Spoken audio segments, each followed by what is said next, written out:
Eu estou escrevendo isso com as mãos ainda tremendo um pouco. Não de medo. Acho que é mais uma sequela nervosa de tudo o que aconteceu no último mês. Eu preciso deixar isso registrado em algum lugar, não só para desabafar, mas como um aviso. Existe um tipo de maldade que não precisa de ritual complexo ou invocação para grudar em você. Às vezes basta um passo em falso ou um momento de desatenção num lugar onde a energia estagnou.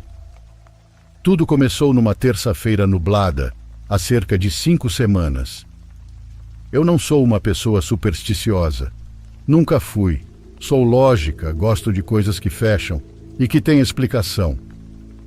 Fui ao cemitério da Saudade, aqui na minha cidade, visitar o túmulo da minha avó. Era aniversário de falecimento dela. Eu costumo ir cedo, mas naquele dia o trabalho me segurou e cheguei lá por volta das 17h40. O sol já estava baixando e tinha aquela luz alaranjada e triste que deixa as sombras compridas. Depois de limpar a lápide da avó e deixar umas flores que comprei na pressa, decidi cortar caminho para a saída lateral. É uma que dá para a rua de baixo, onde eu tinha estacionado o carro para fugir do morador de rua que estava pedindo dinheiro por cuidar dos carros. O problema é que eu não conhecia bem aquele lado. Fui andando entre as quadras e, sem perceber, me afastei da área bem cuidada. O cenário mudou rápido. O gramado aparado deu lugar a um mato alto que batia perto do joelho. As lápides ali eram antigas, muitas quebradas, com fotos de porcelana desbotadas pelo tempo. Tinha gente ali que morreu na década de 30. O silêncio ali era diferente. Não era paz, era um silêncio pesado, como se o ar fosse mais denso. Eu deveria ter dado meia volta, mas a teimosia e a pressa de chegar ao carro me fizeram continuar. Foi quando eu senti o impacto no meu pé direito. Eu estava de chinelo, um erro grande para andar num lugar daqueles, mas estava calor. Chutei algo que estava escondido sob uma touceira de mato. Não foi uma pedra. Parei na hora. Olhei para baixo e eu tinha quebrado um frasco. Parecia ser de vidro escuro, grosso, ou talvez cerâmica. Não deu para ver direito porque estava tudo coberto de terra. Mas o que saiu de lá, meu Deus! Não era água, era um líquido preto, viscoso, denso como piche ou óleo queimado. Ele escorreu e pegou na lateral do meu pé, sujando meus dedos. O cheiro me atingiu 2 segundos depois. Não era cheiro de podre comum, era algo muito pior que carniça. Meu estômago revirou na hora.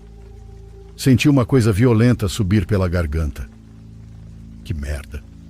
Murmurei, tentando limpar o pé na grama, mas aquela coisa era oleosa e grudou na pele. Saí de lá mancando de nojo, sentindo que aquele líquido estava queimando minha pele. Entrei no carro e dirigi descalça, com o chinelo jogado no tapete do passageiro, infestando o carro com aquele fedor insuportável. Cheguei em casa e fui direto para o tanque. Joguei o chinelo numa bacia com cloro puro.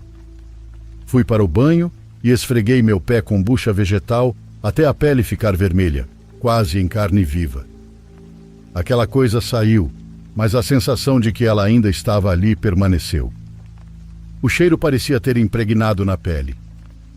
Lavei o chinelo 3 vezes e aquele odor de óleo queimado e podridão parecia ter vida própria. Nos 2 dias seguintes, nada de estranho em minha vida aconteceu, mas se fosse só isso, não estaria aqui relatando. De qualquer forma, achei que o incidente tinha sido apenas um inconveniente nojento. Acho que foi na sexta-feira à noite que a minha casa mudou. Eu moro sozinha com meu cachorro, o Paçoca, um vira-lata que é a alegria da minha vida. Ou era. Naquela noite eu estava no sofá vendo uma série quando senti um cheiro. O mesmo cheiro. Óleo queimado e podridão.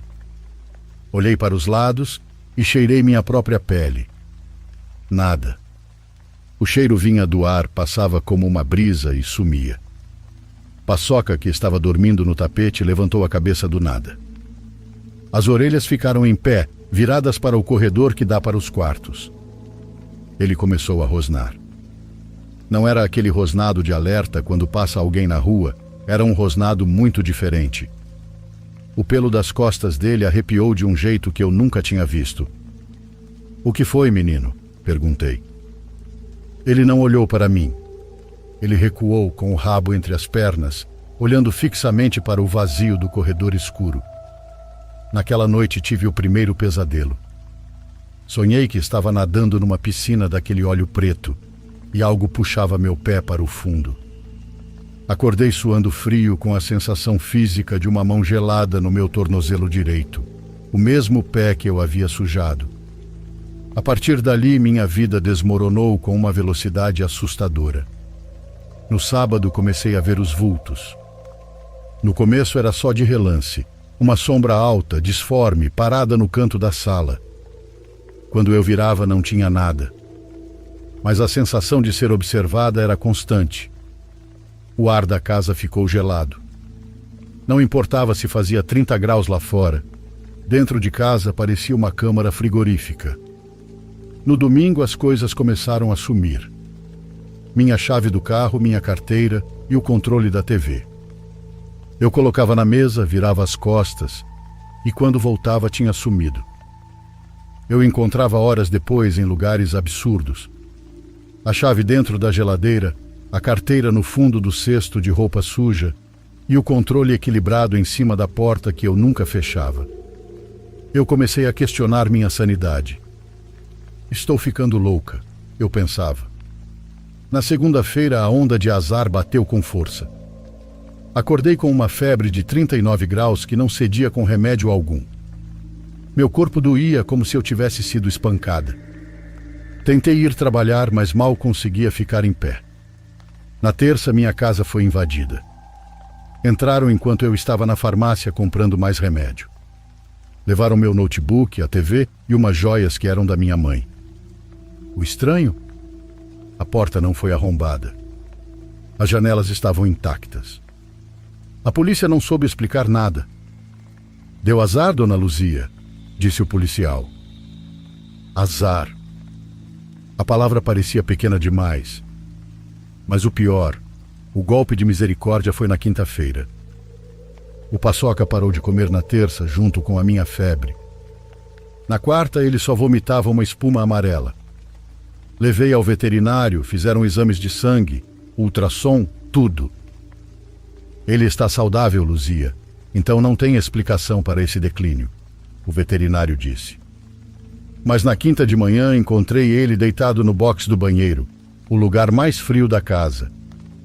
Ele olhou para mim com aqueles olhinhos fundos, sem brilho, deu um suspiro, e depois de 30 minutos, quando vi, ele tinha morrido. Eu caí no chão do banheiro e gritei. Gritei de dor, de raiva e de medo. Abracei ele e senti aquele cheiro. O cheiro do frasco. Vinha do pelo dele.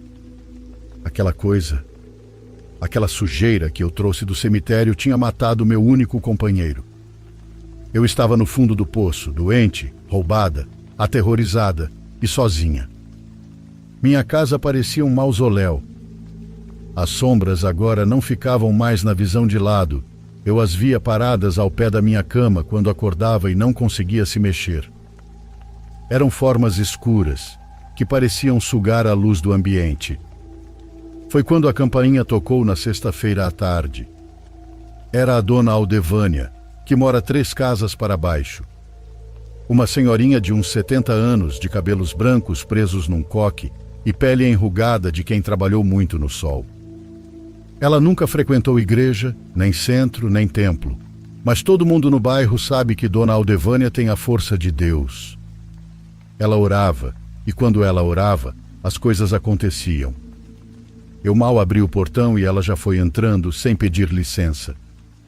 Ela parou no meio da sala, fechou os olhos e respirou fundo. "Minha filha, o que foi que você trouxe para dentro de casa? O cheiro de morte aqui está insuportável." Eu desabei. Contei tudo. Chorei falando do Paçoca e ela me ouviu em silêncio, segurando minha mão.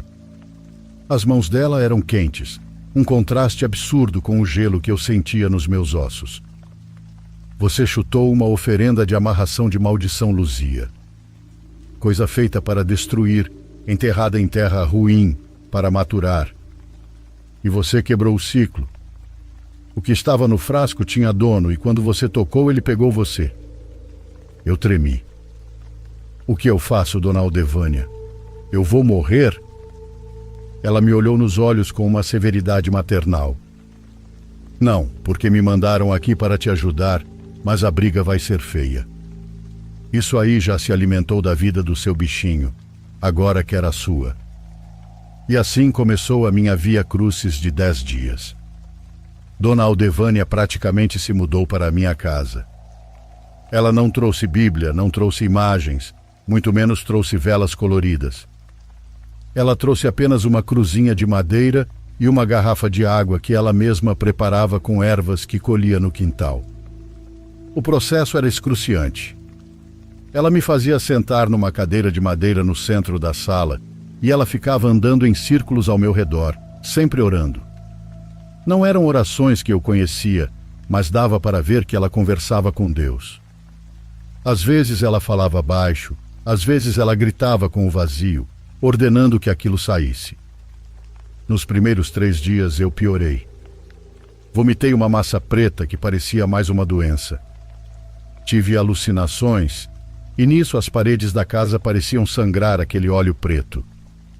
De vez em quando eu até ouvia o choro do Paçoca nos cantos. Eu implorava para ela parar, dizia que doía, que minha cabeça ia explodir. Aguenta, menina, ela dizia, limpando meu suor. Lá pelo 7º dia a atmosfera pesada começou a mudar. O frio deu lugar a um mormaço, mas a dona Aldevânia estava exausta.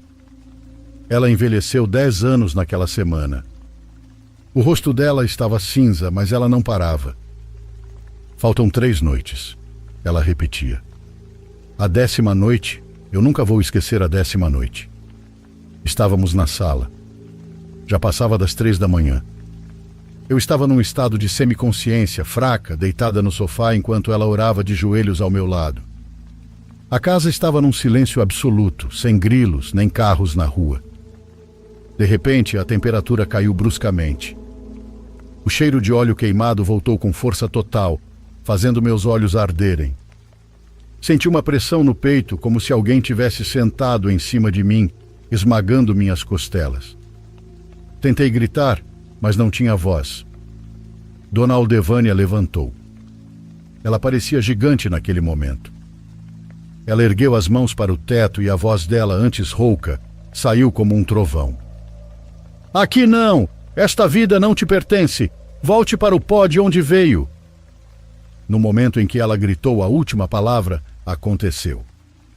Foi um clarão branco, cegante, que irrompeu no meio da sala.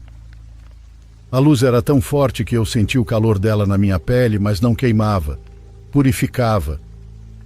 Era como se o sol tivesse nascido dentro da minha sala de estar num único segundo. O cheiro de podre foi incinerado instantaneamente, substituído por um cheiro de chuva em terra seca. Ouvi um som agudo, como metal sendo retorcido, que foi ficando distante até sumir. A brancura tomou conta de tudo. Minha visão apagou. A próxima coisa que me lembro é de abrir os olhos. O sol da manhã entrava pela janela, iluminando a poeira que dançava no ar. Eu estava na minha cama, coberta com meu edredom favorito, e senti um cheiro de café fresco e bolo de fubá. Levantei devagar. Meu corpo não doía. A febre tinha sumido. A sensação de peso, de sujeira, de medo tinha desaparecido completamente. Eu me sentia leve e vazia no bom sentido. Fui até a cozinha. Dona Aldevânia estava sentada à mesa, cochilando com a cabeça apoiada na mão. Ela parecia frágil de novo. Quando me viu, abriu um sorriso cansado, mas vitorioso. Acabou, minha filha. Foi embora. Eu abracei aquela mulher e chorei por 1 hora seguida. Chorei de alívio, de gratidão e de saudade do meu cachorro que se foi para me proteger. Tenho certeza disso. Hoje minha vida voltou ao normal. Recuperei minha saúde e o trabalho vai bem. Mas eu mudei. Eu não entro mais em cemitérios e olho onde piso. E toda vez que passo na frente da casa da dona Aldevânia, eu faço uma prece silenciosa de agradecimento. Ela me disse uma coisa antes de ir embora naquele dia, algo que carrego comigo. O mal existe, Luzia, e ele é sujo e fedido. Mas a luz, minha filha, a luz não pede licença, ela simplesmente é.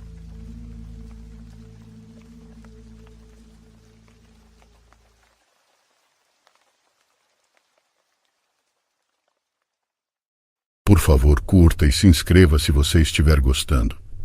Agora continuamos.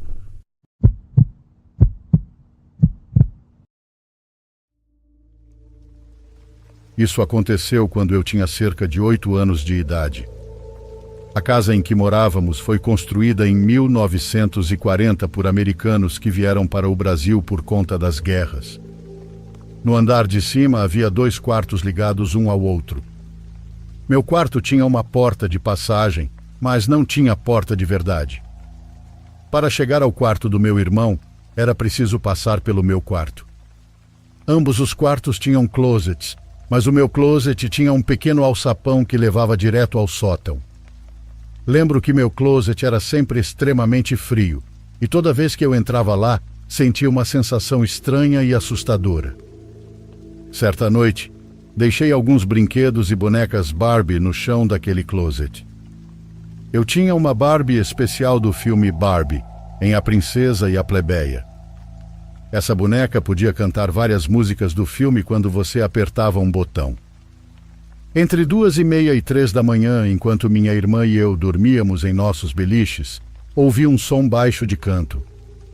Acordei e percebi que não estava sonhando. A boneca continuava cantando a mesma frase repetidamente. Senti uma sensação estranha e ruim no estômago quando percebi que as músicas não estavam tocando na ordem correta. Era apenas aquele mesmo trecho, repetindo de novo e de novo.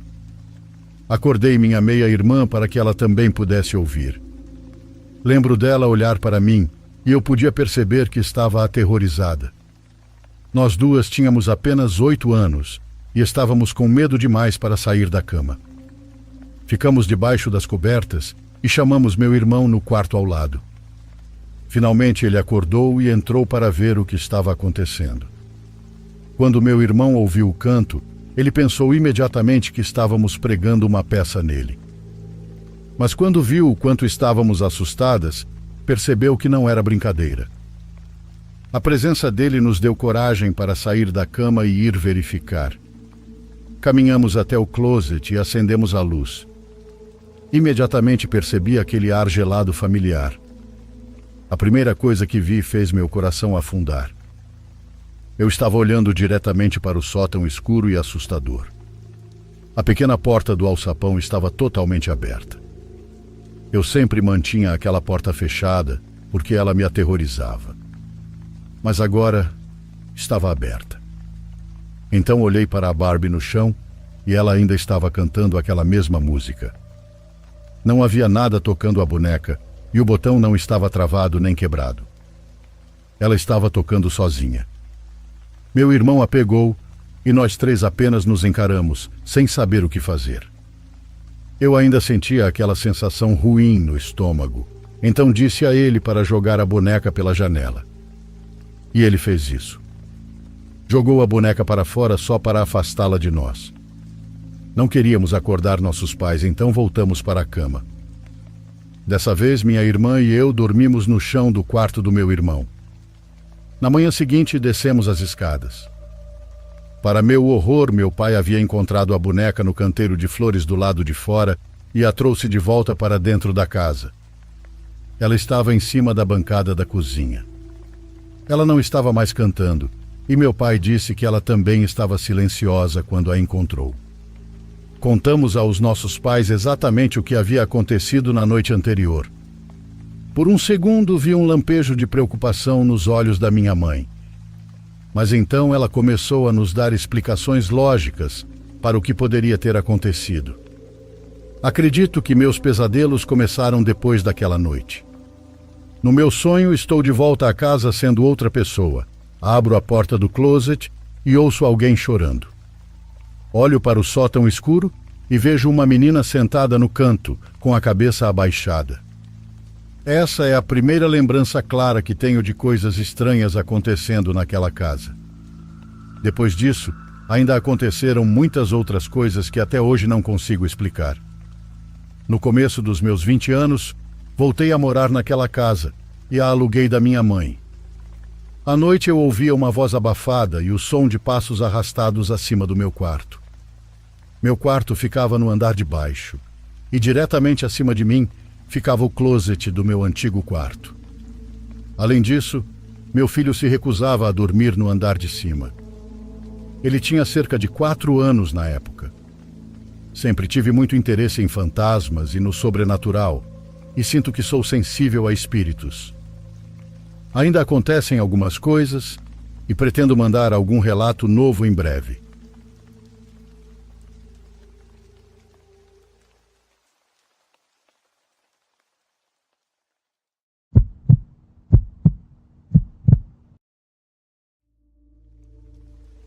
Eu fui acampar sozinho no inverno passado com meu cachorro Rosco, e é algo que nunca mais vou fazer.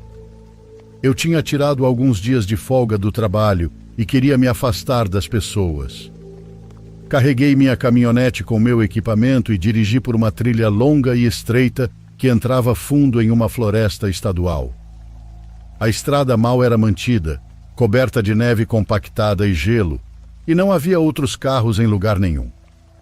Depois de dirigir por quase 1 hora, estacionei em um pequeno recuo da estrada que parecia não ser usado há muito tempo.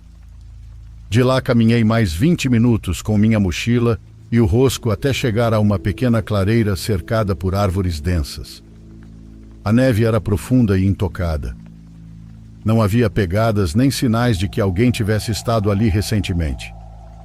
Era exatamente isso que eu queria. Coloquei a mochila no chão, limpei um espaço para a barraca e deixei meu cachorro andar por perto enquanto eu trabalhava.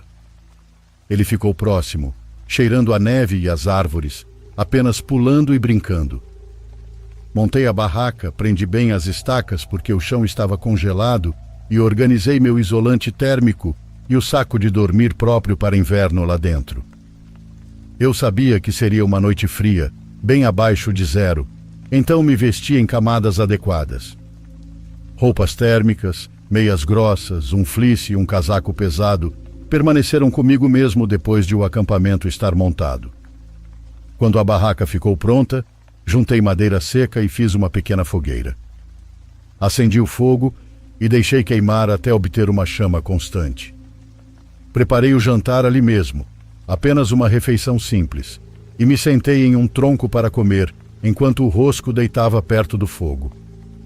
A floresta estava silenciosa daquele jeito profundo, onde o som parece quase inexistente. Aprendi há muito tempo com meu pai que a neve absorve o som, então devia ser isso.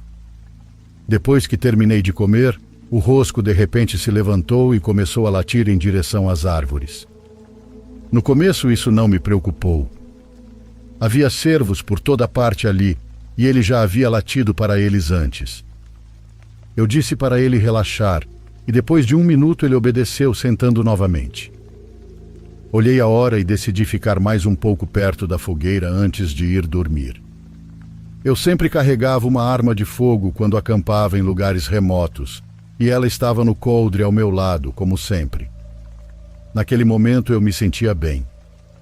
Cerca de 20 minutos depois, o Rosco começou a latir novamente, mais alto dessa vez. Então eu ouvi também passos se movendo pela neve em algum lugar da floresta. Levantei e escutei. Os passos pararam, depois começaram de novo. O Rosco passou de latidos para rosnados e, de repente, ficou em silêncio. Ele ficou parado, olhando fixamente para a frente em direção às árvores. Foi aí que eu me senti desconfortável. Segui o olhar dele e vi uma silhueta na borda da linha das árvores. A pessoa estava ali, meio escondida na escuridão, apenas levemente iluminada pelo fogo. Chamei em voz alta, dizendo que ele tinha me assustado, e falei para o Rosco que estava tudo bem. A figura não se moveu no começo. Então deu um pequeno passo à frente, o suficiente para eu ver que era um homem. Ele perguntou o que eu estava fazendo ali, tão fundo na floresta. O tom dele não era amigável. Eu disse que só estava curtindo a natureza com meu cachorro. Ele não respondeu de imediato, apenas ficou ali me observando. Eu podia sentir a situação ficando errada. Disse calmamente que eu estava armado. O homem riu e disse algo sobre eu estar ameaçando ele em vez de convidá-lo para se juntar a mim, perguntando onde estava minha hospitalidade. Então ele se virou e voltou para a escuridão, com os passos desaparecendo na floresta. Fiquei ali parado por um longo tempo depois disso, encarando as árvores. O rosco ficou perto de mim.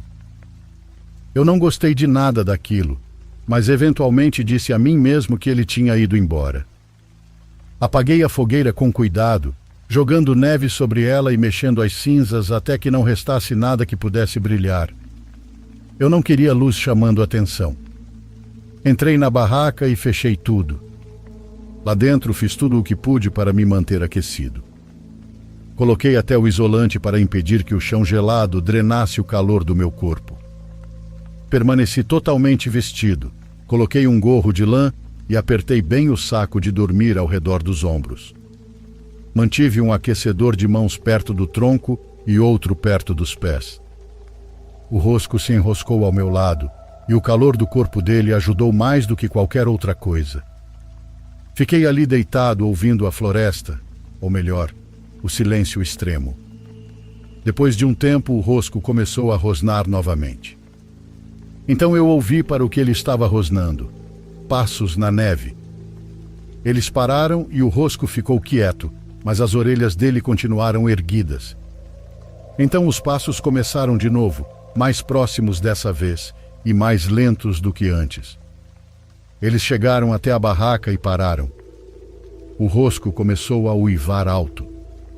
Sussurrei para ele parar, apavorado com a ideia de chamar atenção. Quando ele parou, voltou a rosnar. Quem quer que fosse apenas ficou parado do lado de fora da barraca. Eu podia ouvir movimentos sutis, como alguém mudando o peso do corpo na neve. Eu já estava com a arma na mão, mas não queria fazer ameaças. Eu não queria ser forçado a cumprir essas ameaças. Nunca atirei em ninguém, e não acho que teria coragem de matar alguém, mesmo em legítima defesa. Finalmente não aguentei mais. Engatilhei a arma e disse claramente que estava armado e que quem quer que estivesse ali precisava ir embora agora. Mas sendo realista, quem mais poderia ser além daquele sujeito assustador de antes? Houve silêncio por alguns segundos, então ouvi passos novamente se afastando da barraca. Devagar no começo, depois mais rápido, até desaparecerem na floresta. Não abri o zíper da barraca para olhar para fora, só fiquei imóvel por horas. O rosco permaneceu alerta o tempo todo, o que foi a única razão pela qual eu me senti minimamente confortável para eventualmente cochilar. Eu certamente não teria conseguido se estivesse sozinho. Mal dormi, apenas peguei no sono em intervalos curtos. Quando o céu finalmente começou a clarear, arrumei tudo o mais rápido que pude ao nascer do sol. Voltamos caminhando até a caminhonete e fomos embora. Nunca mais voltei àquela parte da floresta e nunca voltarei. Pessoas estranhas como aquele cara realmente tornam a vida assustadora às vezes e lembram que você nunca pode baixar totalmente a guarda.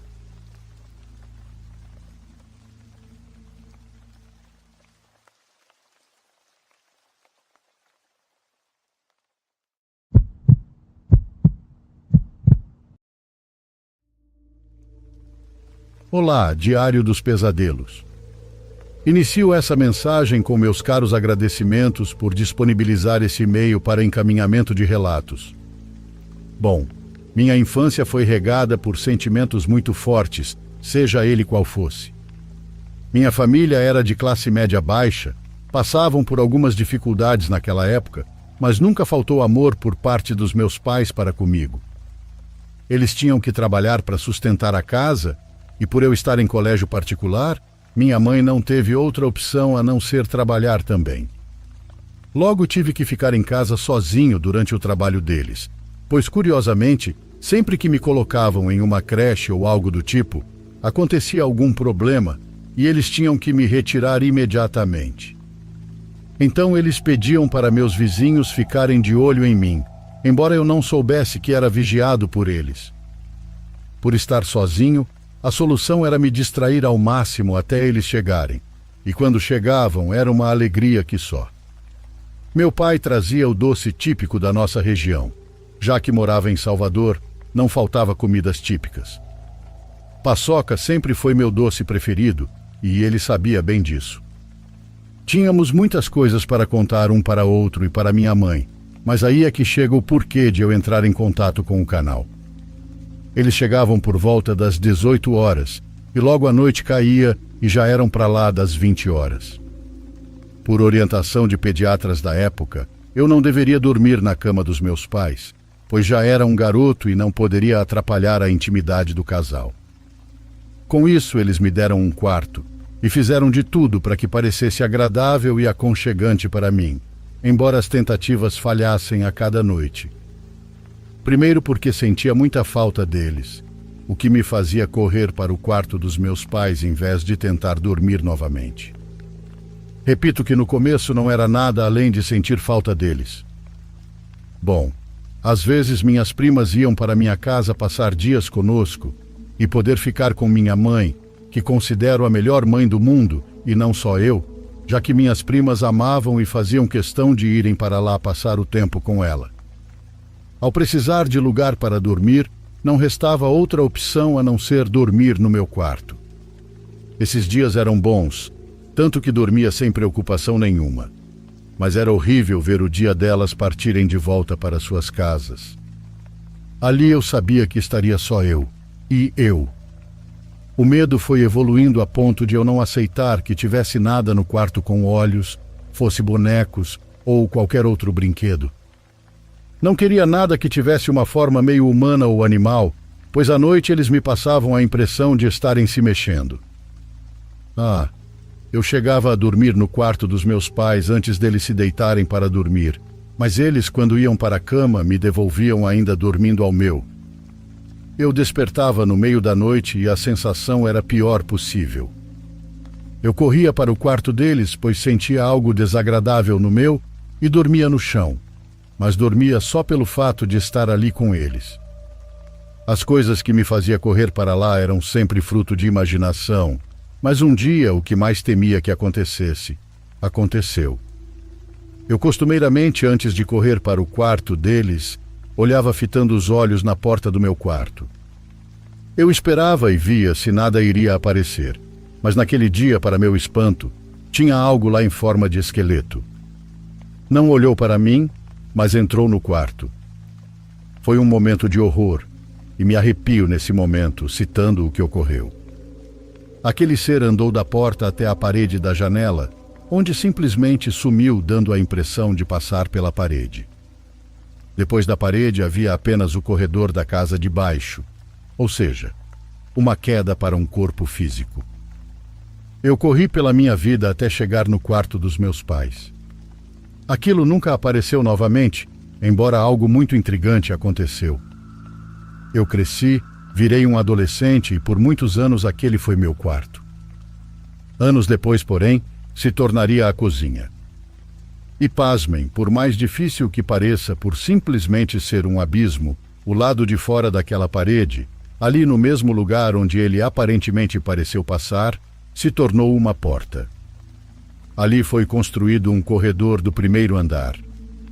Depois dessa aparição, algumas coisas começaram a dar errado para mim. Minha adolescência foi muito agridoce e depressiva. Tinha poucos amigos, não tinha sucesso no amor e colecionava decepções pessoais. Não conseguia me enturmar com a garotada mais descolada e legal do colégio, me restando apenas um amigo com quem sempre andei até o fim do ensino médio. Era descontente comigo mesmo, me achava feio, não gostava de mim mesmo, mas isso não importa muito. O que importa em tudo isso é o fato daquele ser ter acertado algo que só aconteceria uns 16 depois, tendo passado muitas coisas até então. Tenho muito carinho pelo trabalho de vocês e muito obrigado por postar minha história.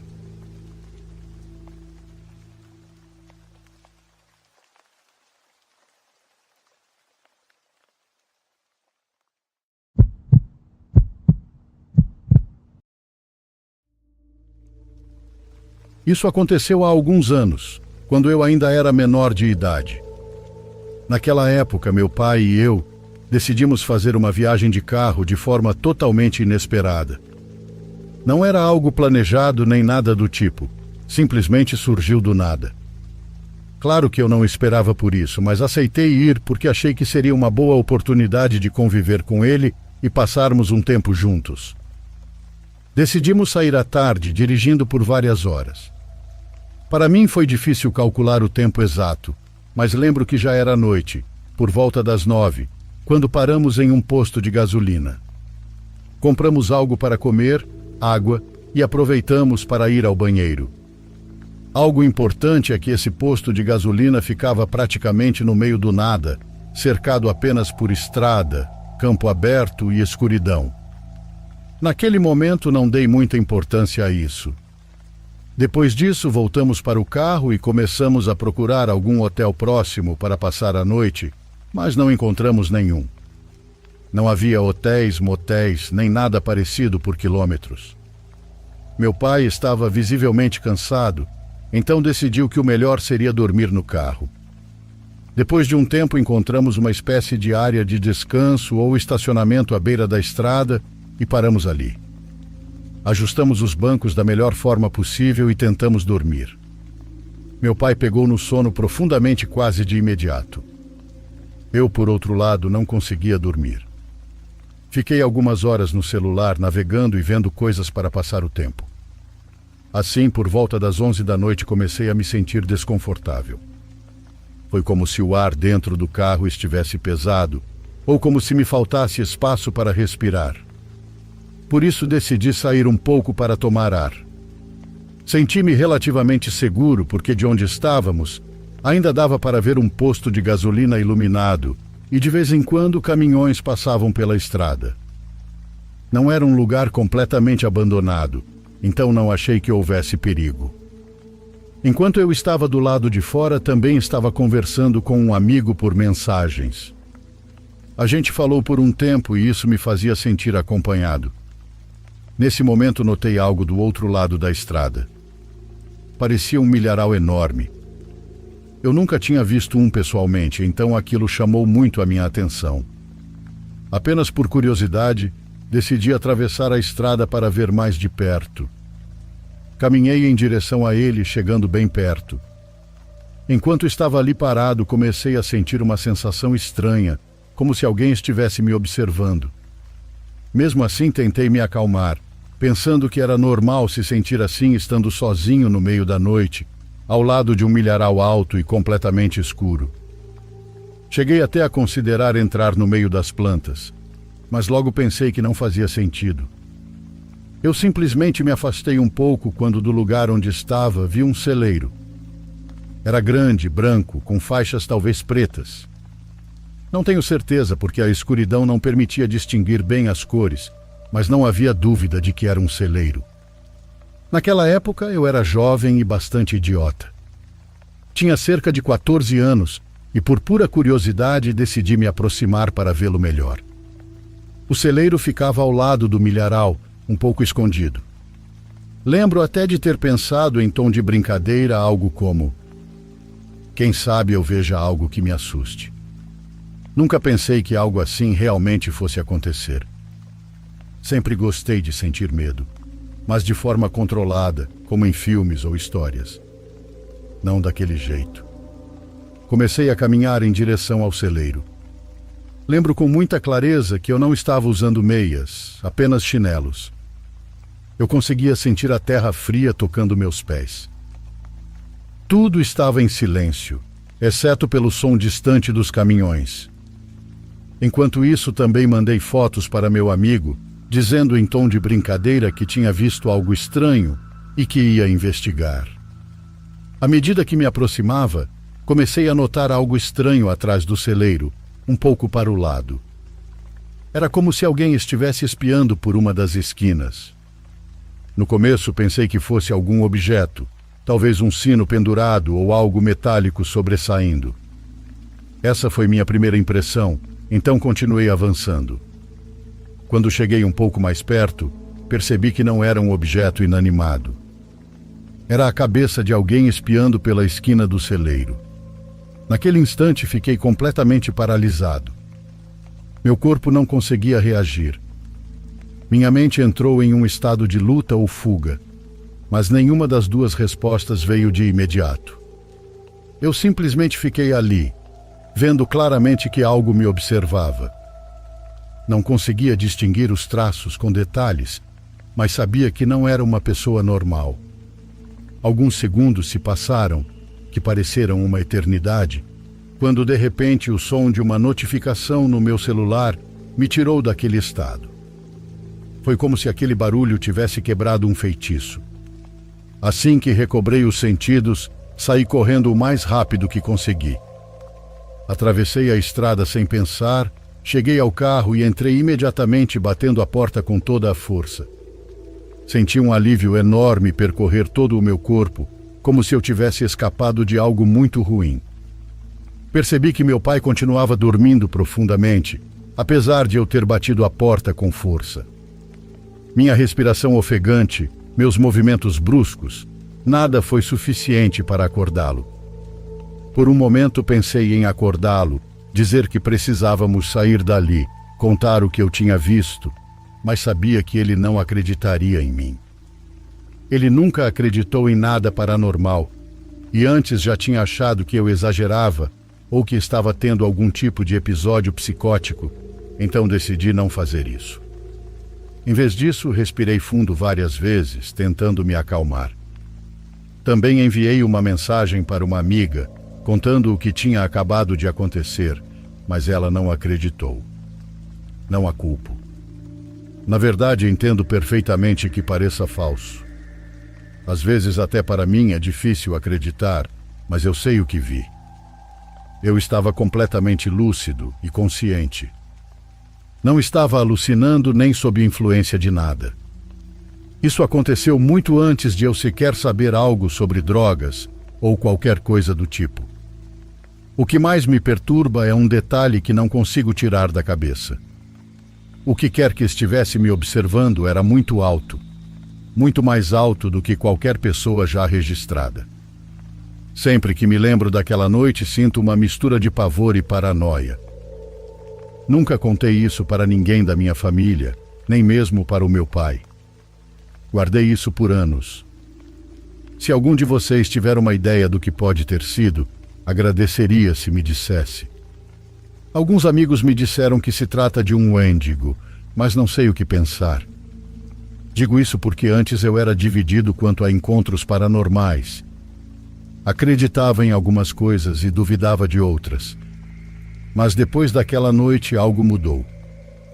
Hoje acredito em lobisomens, wendigos, em fantasmas e até mesmo em histórias de bruxa. Essa experiência me marcou profundamente, fazendo-me entender que existem coisas lá fora que não conseguimos explicar.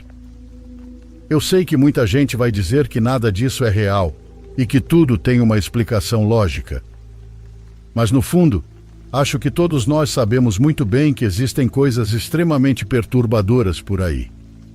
E naquela noite tenho certeza de que me deparei com uma delas.